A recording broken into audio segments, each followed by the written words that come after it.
Hey dear students, good morning and welcome back to your class. My name is C.A. रौनक अग्रवाल और हम पढ़ते हैं इस क्लास में business studies. This class is relevant for your class 12th commerce CBSE curriculum and today we will learn about financial market chapter 10.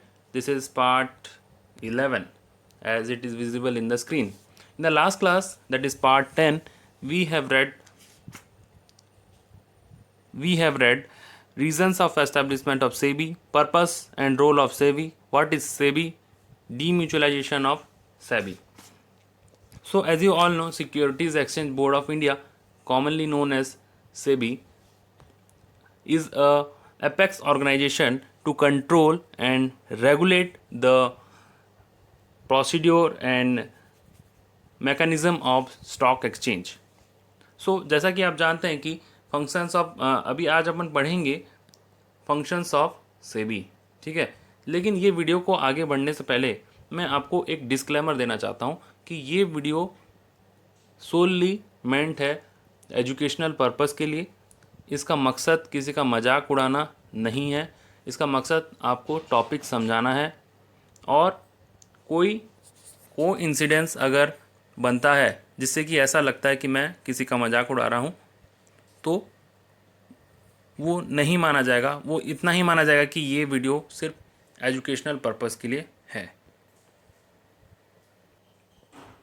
तो आप अभी बोल रहे होंगे सर को पता नहीं क्या हो गया, स्टार्टिंग से ही कुछ कुछ बोल रहे हैं अलग अलग.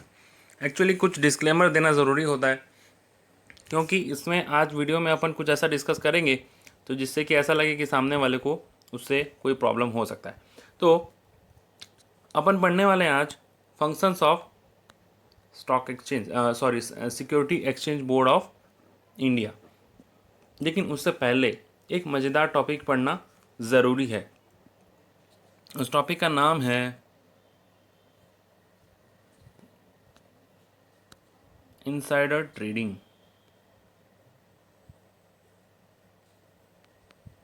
Insider trading. अभी इनसाइडर ट्रेडिंग क्या होता है भाई, वही तो सीखेंगे आज.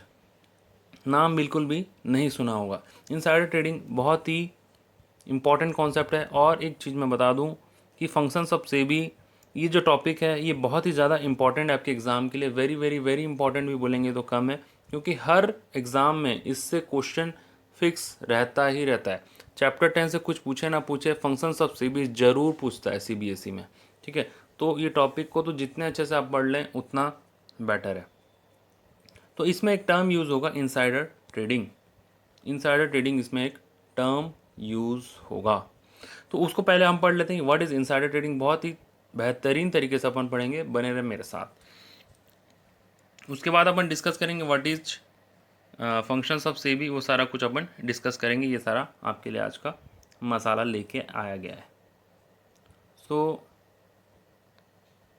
ये भाई साहब को आप जानते हैं, ये दोनों एक ही पर्सन है. हाँ बिल्कुल एक ही पर्सन है. इन दोनों को आप जानते होंगे. चेहरा देखिए, चेहरा पे मासूमियत. इनका नाम है ये भाई साहब का अनंत. टाइटल बताऊं, अंबानी. नाम तो सुना ही होगा. Yes, Anant Ambani, son of Mukesh Ambani, Jio के करता धरता. जियो और जीने दो. जो आप आज जियो का टेलीकॉम यूज़ कर रहे हैं उसके फाउंडर हैं ये भाई साहब. उनके मास्टरमाइंड है ये भाई साहब अनंत अंबानी. देखो ये दोनों इंसान जो हैं ये एक ही हैं. ये पहले वाले हैं और ये अभी वाले प्रेजेंट. ये ट्रांसफॉर्मेशन हो गया. ये पहले ऐसे का ये पुराना वर्जन था, ये न्यू वर्जन इम्प्रूव वर्जन आ गया. लेकिन न्यू वर्जन आया क्यों? इस छोकरी के लिए. ये छोकरी जो है इसका नाम कोई बता सकता है? नाम क्या है? हाँ तो नाम तो सुना ही होगा, राधिका मर्चेंट हैं. मर्चेंट आप बोलेंगे, मर्चेंट टाइटल है भाई, ऐसा मजाक नहीं उड़ा सकते आप. राधिका मर्चेंट, ठीक है.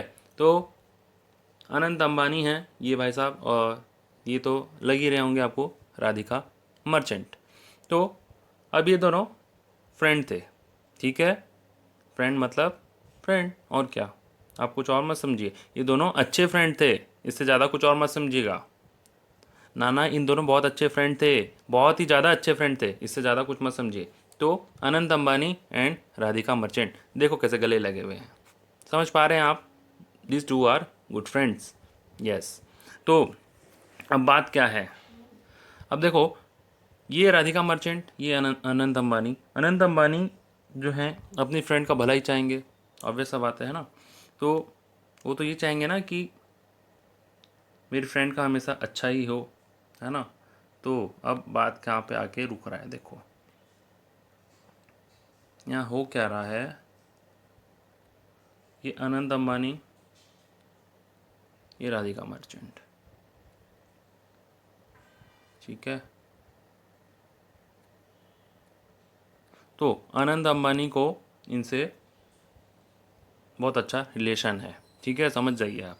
अब जो है कि अब ये चाह रहे हैं कि राधिका मर्चेंट का हमेशा भला हो, ऑब्वियस सा बात है, कोई अपना फ्रेंड है तो उसका भला होना चाहिए। अब अनंत अंबानी कंपनी के फाउंडर, कंपनी का नाम है जियो, और जीने दो। तो जियो जो कंपनी है, ये कल एक, मान लीजिए आज का डेट है 1 अगस्त 20, ये 15 दिन के बाद यानी कि 15 अगस्त 2020 को ये कुछ नया लॉन्च करने वाले हैं। मान लीजिए जियो का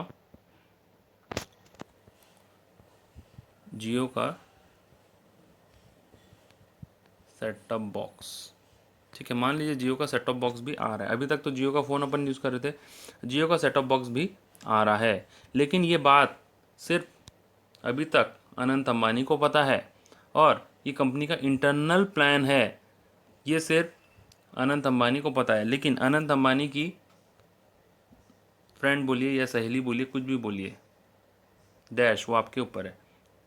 ये हैं राधिका मर्चेंट। तो ये इनको पता चला कि अगर ये न्यूज़ मार्केट में आ गया तो इनके शेयर का भाव बढ़ जाएगा। मान लीजिए इनके शेयर का प्राइस है 1 अगस्त को, मान लीजिए शेयर का प्राइस है 1100 रुपये, और जब ये न्यूज़ आएगा 15 अगस्त को तो शेयर का प्राइस होने वाला है 3000 रुपीज़। यस, मैं सही कह रहा हूँ, ऐसा होता है मार्केट में, जब भी कोई अच्छा न्यूज़ आता है कंपनी के लिए, ऐसा होता है कि कंपनी का फ़ायदा होने वाला है उससे, तो शेयर का प्राइस शूट अप हो जाता है, शूट अप यानी कि बढ़ जाता है, तो price will be shoot up. That Anant Ambani is on prediction that after the news of new setup box, the price of share of company will shoot up to 3000 rupees. कैसे ना होगा फ़ायदा, एक इंसान को उस शेयर से 1900 रुपये का फ़ायदा होने वाला है। मान लीजिए एक इंसान ने 1 अगस्त को एक शेयर खरीदा 1100 रुपये में, और 15 अगस्त वाले दिन जब ये न्यूज़ आएगा तो उसी दिन शेयर का प्राइस हो जाएगा 3000 रुपीज़। तो पर शेयर में कितना गेन हुआ, सिंपल मैथमेटिक्स, 3000 माइनस 1100, कितना रुपए का फ़र्क हो गया, 1900 रुपये का, है ना। सही कह रहा हूँ ना मैं, हाँ सही कह रहा हूँ, 3000 माइनस 1100, 1900 रुपये का फ़र्क होने वाला है। लेकिन अभी आज इस 1 अगस्त को ये बात पता नहीं है किसी को, लेकिन अनंत अंबानी को तो पता है ना, क्योंकि लाएंगे तो भाई साहब यही, और ये कंपनी के करता धरता मालिक हैं, डायरेक्टर हैं, प्रमोटर है, जो भी समझ लीजिए। तो इन्होंने ये बात राधिका मर्चेंट को बता दिया। अरे बाबा रे, कैसा बात हो गया ये तो बहुत बड़ा अपराध माना जाएगा। क्यों? क्योंकि राधिका मर्चेंट ने इनके कहे अनुसार कंपनी के 100 शेयर्स खरीद लिए। 100 तो मैं एग्जाम्पल के लिए कम बोल रहा हूँ, ठीक है, 100 शेयर खरीदे 1100 रुपये में। अब आज के दिन यहाँ पे 15 अगस्त के दिन इन शेयर का भाव कितना हो जाएगा, एक शेयर पे 1900 रुपये का प्रॉफिट, तो 100 शेयर्स पे कितना, ठीक लिखा है मैंने, 1,90,000 रुपये का प्रॉफिट जस्ट इमेजिन कि इन्होंने कितना प्रॉफिट कमा लिया, क्योंकि इनको एक ऐसा इन्फॉर्मेशन पता चल गया जो कि किसी आउटसाइडर को नहीं पता था। और राधिका मर्चेंट कहीं ना कहीं किसी न किसी तरीके से रिलेटेड थी अनंत अंबानी से। राधिका मर्चेंट किसी न किसी तरीके से रिलेटेड थी अनंत अंबानी से। और अनंत अंबानी ने ऐसा एक अपराध किया। क्या अपराध था? वो इनसाइड वाला इन्फॉर्मेशन दे दिए उसको, और इससे उसको फ़ायदा हुआ, और इन्होंने वो फ़ायदा भी उठाया, 1,90,000 रुपये का प्रॉफिट कमाया। तो ये इसी को बोलते हैं इनसाइडर ट्रेडिंग।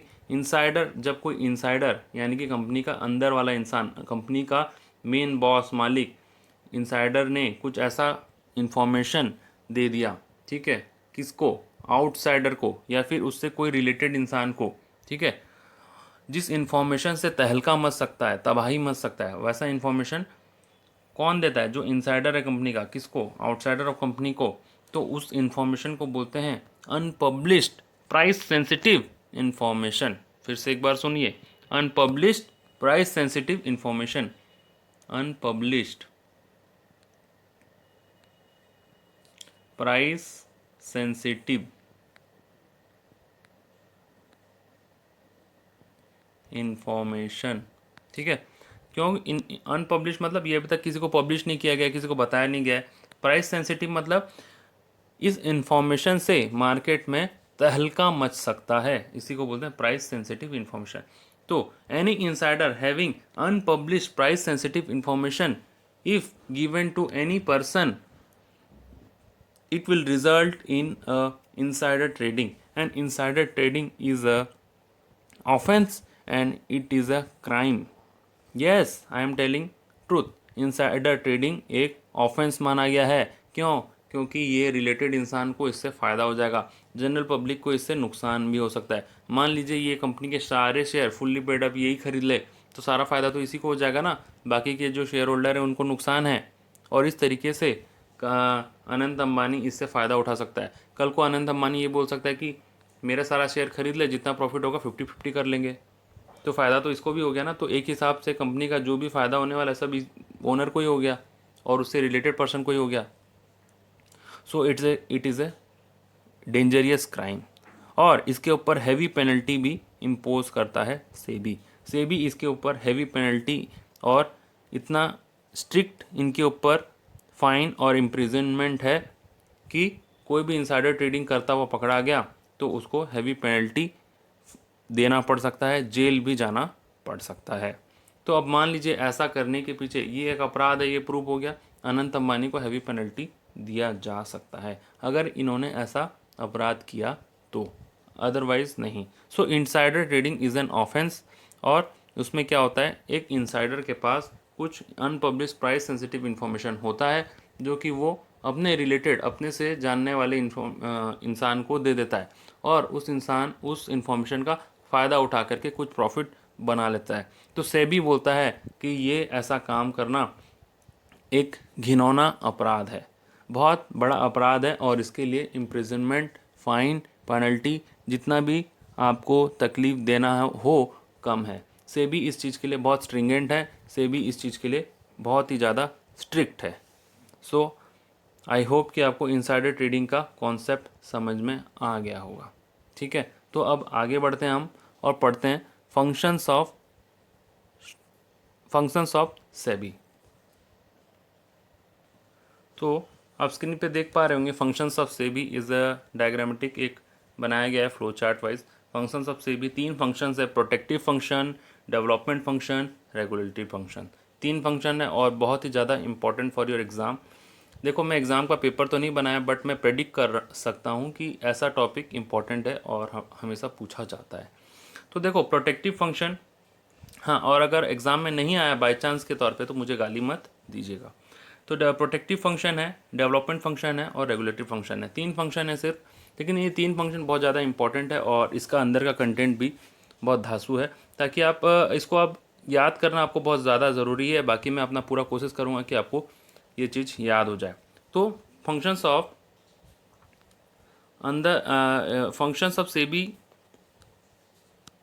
आपका हम एक DRP की मदद से याद करते हैं।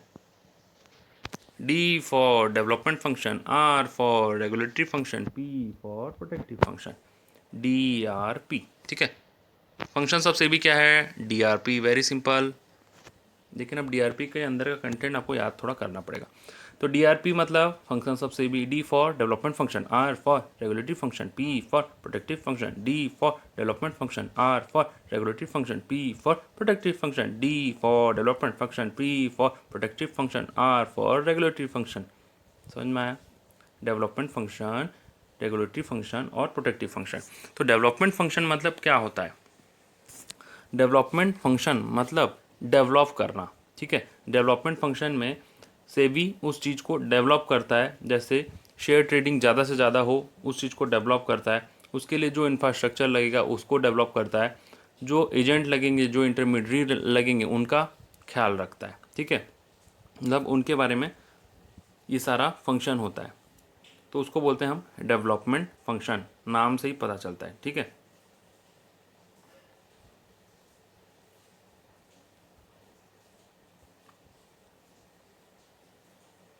अब देखो यहाँ लिख देता हूँ, डेवलपमेंट फंक्शन में होता क्या है,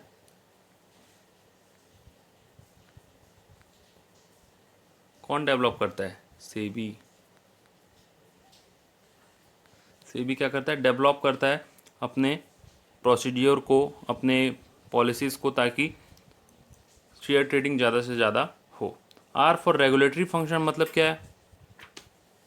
रेगुलेटरी फंक्शन मतलब क्या है? डे टू डे ऑपरेशन को चेक किया जाता है इसमें, डे टू डे ऑपरेशन को चेक किया जाता है। ठीक है, and P for protective function मतलब क्या है? बचाव करना। ठीक है, बचाया जाता है इसमें, बचाना। किसको बचाना भाई? सभी को बचाना। जो जो स्टॉक एक्सचेंज से रिलेटेड हैं, मेनली इन्वेस्टर के साथ फ्रॉड होता है, तो इन्वेस्टर्स को बचाना, सेव इन्वेस्टर्स।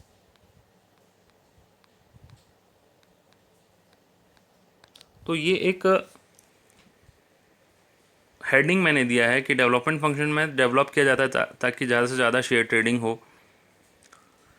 रेगुलेटरी फंक्शन में day to day operation check किया जाता है स्टॉक एक्सचेंज का। और protective function is the most important function, और इसमें इन्वेस्टर के साथ फ्रॉड ना हो, इन्वेस्टर के साथ धोखाधड़ी ना हो, उसको बताया जाता है। ठीक है, so this are the three functions of SEBI, जो कि बहुत ज़्यादा इंपॉर्टेंट है। अब अपन कॉन्टेक्स्ट में आते हैं, रीडिंग भी करेंगे और मैं आपको एक्सप्लेन भी करता जाऊँगा।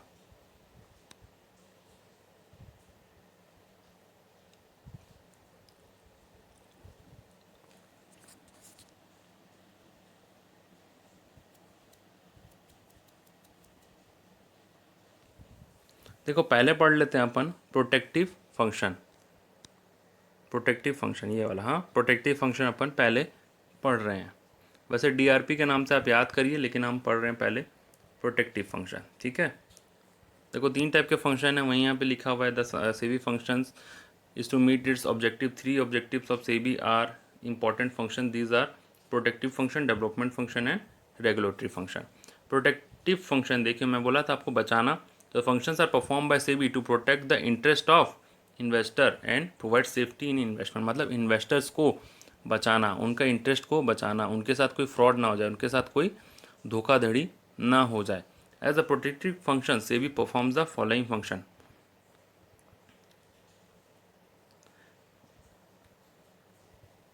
देखो पहला है प्राइस रिगिंग। ठीक है, प्राइस रिगिंग मतलब प्राइस से छेड़छाड़।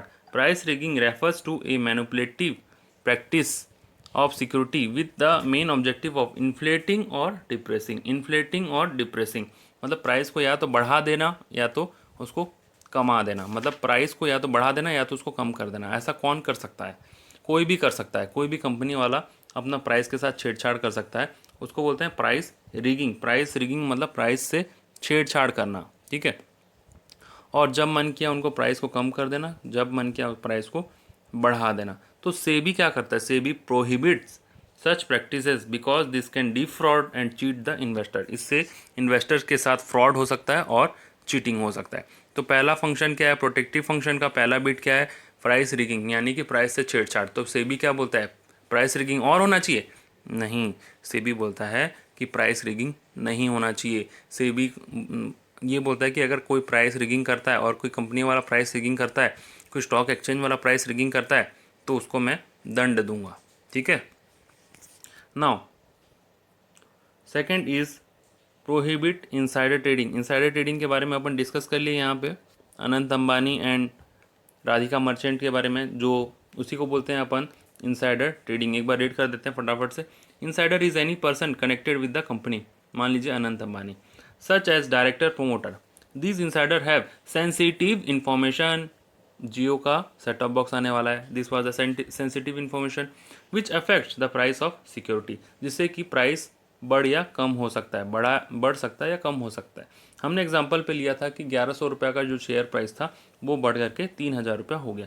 This information is not available to person at large. ये इन्फॉर्मेशन किसी को पता था क्या? नहीं पता था। लेकिन किसको पता था? राधिका मर्चेंट जी को। But the insider get this privilege information by working inside the company, क्योंकि वो तो इंसाइडर है ना, वो तो कंपनी में काम करता है, उसको तो सब कुछ पता है। And if they use the information to make profit then it is known as insider trading। और अगर वो ये इन्फॉर्मेशन यूज़ करता है फॉर मेकिंग प्रॉफिट, 1,90,000 रुपये का प्रॉफिट हुआ था ना, किसको? राधिका मर्चेंट को। तो उसी को बोलते हैं हम इनसाइडर ट्रेडिंग, क्योंकि वो इन्फॉर्मेशन यूज़ करके सीक्रेटली प्रॉफिट कमा रहा है। समझ में आया? ये आगे वही सी कहानी लिखा हुआ है, आप पढ़ लेंगे।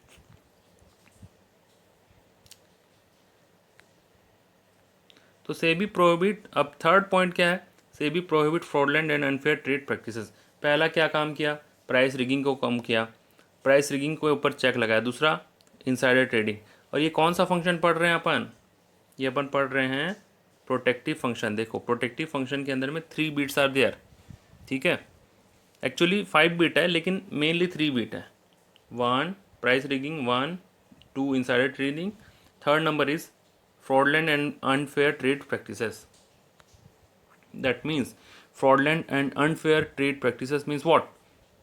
SEBI does not allow the companies to make misleading statement। मतलब कई बार कंपनी गलत सलत स्टेटमेंट देते हैं कि हमने बहुत प्रॉफिट कमाया, हम बहुत डिविडेंड दिए, आपको कंपनी से बहुत फ़ायदा होगा, लेकिन एक्चुअल में कंपनी के पास कुछ नहीं रहता है। तो उसको बोलते हैं मिसलीडिंग स्टेटमेंट, गलत स्टेटमेंट, जिससे कि इन्वेस्टर को गलत जानकारी दी जाती होगी। तो सेबी बोलता है कि ऐसा काम मत करो। सेबी बोलता है कि इससे जो हमारे भोले वाले इन्वेस्टर्स हैं उनको नुकसान होगा, which is likely to induce the sale और purchase of security of any other person. मतलब ऐसा गलत सलत जानकारी जिससे कि जो पर्सन है उनको इससे नुकसान होगा और इससे सेल परचेज इंड्यूस हो सकता है। मतलब सेल परचेज, कंपनी का शेयर या तो खरीदा जा सकता है बहुत ज़्यादा अमाउंट में, या फिर बेचा जा सकता है। विच इंड्यूस मतलब किसी चीज़ को प्रोवोक कर देना। ठीक है, तो सेबी क्या क्या किया अभी तक? प्राइस रिगिंग को रोका। यहाँ देखो,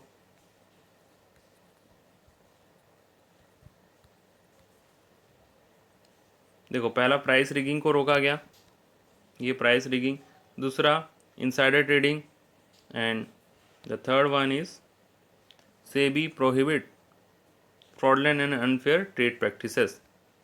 Fourth function is SEBI undertake steps to educate investor. Investor को जानकारी दिया जाता है, इन्वेस्टर को बताया जाता है कि ऐसे ट्रेड करना है, ऐसा नहीं करना है, कहाँ पे आपको इन्वेस्ट करना है, वगैरह वगैरह सारा जानकारी इन्वेस्टर को दिया जाता है। Fifth function is SEBI promote fair practices and code of conduct. Fair practices मतलब सही प्रैक्टिसेस। ठीक है, तो सेबी क्या करता है? सही प्रैक्टिसेस को प्रमोट करता है और कोड ऑफ कंडक्ट यानी कि रूल्स एंड रेगुलेशंस बनाता है इन security market by taking following steps.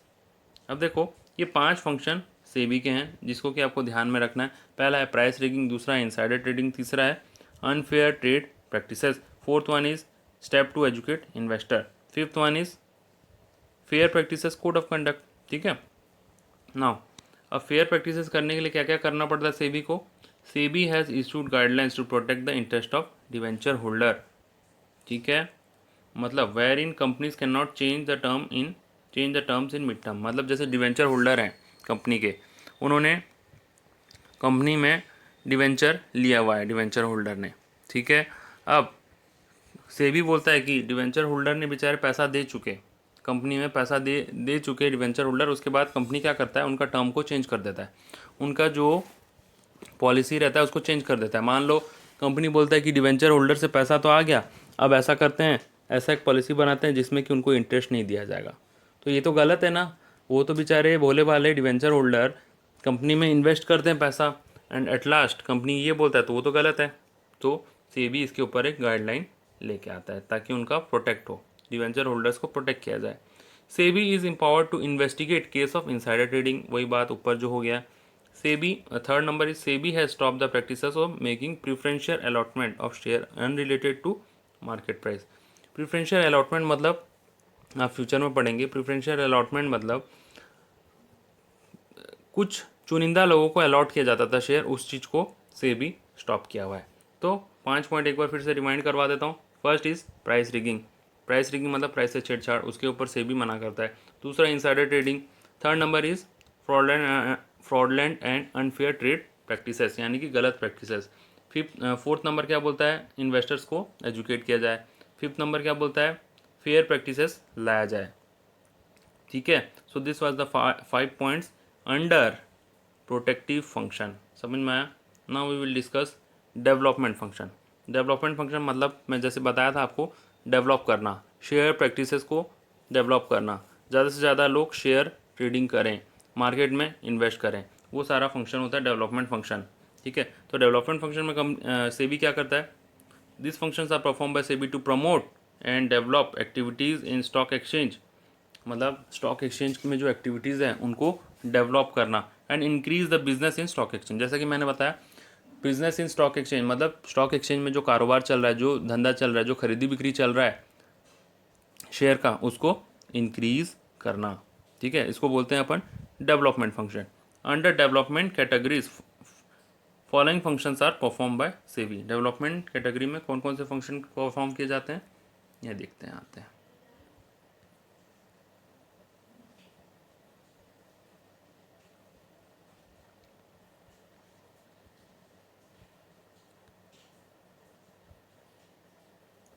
देखो डेवलपमेंट फंक्शन बहुत ही छोटा सा है, इसमें 3 to 4 पॉइंट्स हैं।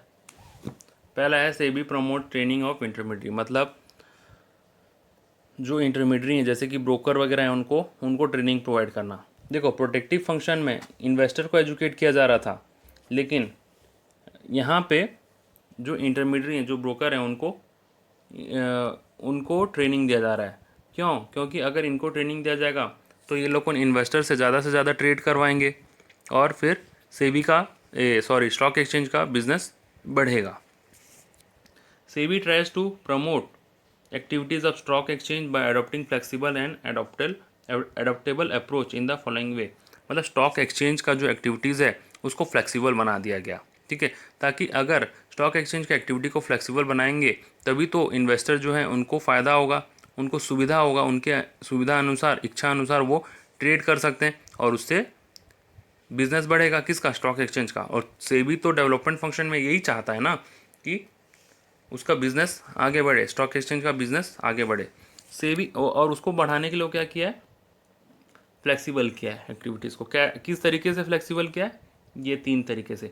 SEBI has permitted internet trading through registered broker, stock broker, जैसे कि मैं आपको बता रहा था, जैसे एंजल ब्रोकिंग का जो ऐप है उससे आप ऑनलाइन घर बैठे कर सकते हैं ट्रेडिंग, है ना, खरीदी बिक्री कर सकते हैं, डीमैट अकाउंट खुलवा सकते हैं। तो वो इंटरनेट ट्रेडिंग अलाउ किया है किसने, सेबी ने, तभी तो आप कर पा रहे हैं, अदरवाइज़ नहीं कर पाते। मान लीजिए सेबी बोला होता कि नहीं कोई भी इंटरनेट ट्रेडिंग नहीं करेगा, जो भी करेगा यहाँ आ करके स्टॉक एक्सचेंज में आना पड़ेगा उसको तो ही होगा, तो पॉसिबल नहीं था। फिर हर कोई इतना इन्वेस्ट नहीं कर पाते, ट्रेडिंग नहीं कर पाते। Second is SEBI has made underwriting optional to reduce the cost of issue.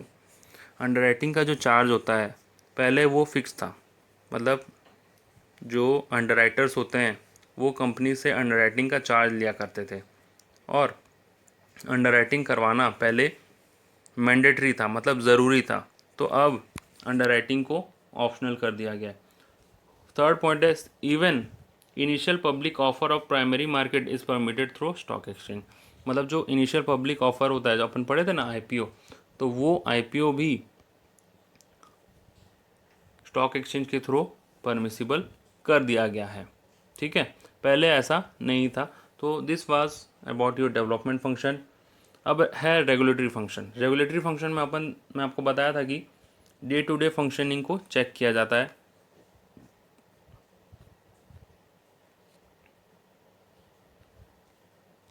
These functions are performed by SEBI to regulate the business in stock exchange. To regulate the activities of stock exchange, in the following functions are performed.